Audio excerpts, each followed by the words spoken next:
Hi, Bob Moore here from emailhomes.ca, talking about the BRRRR process.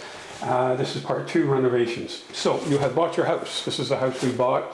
It's going to close in 60 days. So basically we now wait, right? No. What we need to do now is get the permits going so that we can do the renovations as quickly after closing as possible, hopefully within a couple of days. So the way we do that is the first thing we have to do is apply for permits, and in order to do that we need drawings.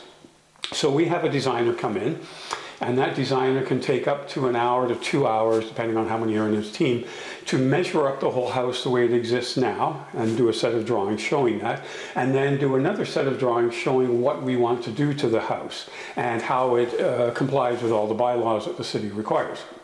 So the designer is critical. Make sure the designer knows how to do duplexing. Sounds silly, but a lot of them don't. And a lot of it can be personality, because we want the designer to actually deal with the city. We don't want to do it because we don't know how. So we want the designer to be the one that does all the applications, and if there's anything wrong with the drawings, he changes them and makes it all work for the city, so that we end up with the permits. Now the permits, once the drawings are submitted, can take anywhere from 10 days to 2 months, depending on the city and how busy they are. During COVID, it got very, very long. Seems to be getting back to normal more or less now.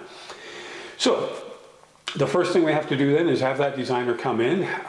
At this stage, you can have some input if you like. A lot of designers will ask you what you want to do. Be careful with that, because sometimes you might say, well, I want the bedroom here and the kitchen there because you think that looks nice, but that might create problems with compliance, but the designer will do it because you asked for it, and that's going to be something that's expensive. For example, if you put a kitchen over here and all the water's over here, somebody has to dig a trench to get the water from there to there. Silly, why not just switch it around and put the kitchen where the water already is and put the bedroom over here?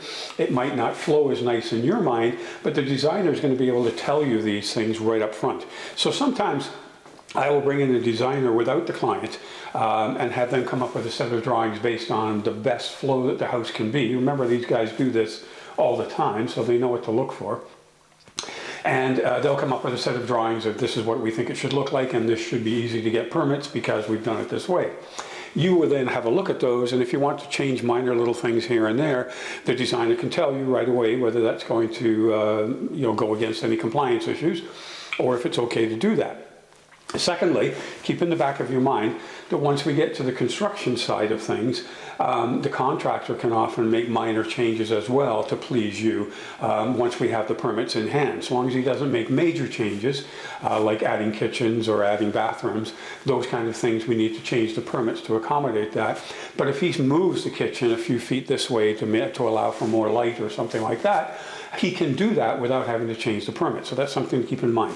And you're probably better off getting involved at the construction stage rather than the design stage, because keep in mind, the design stage, despite what the word means, is actually just us getting permits to go ahead and turn this into a duplex.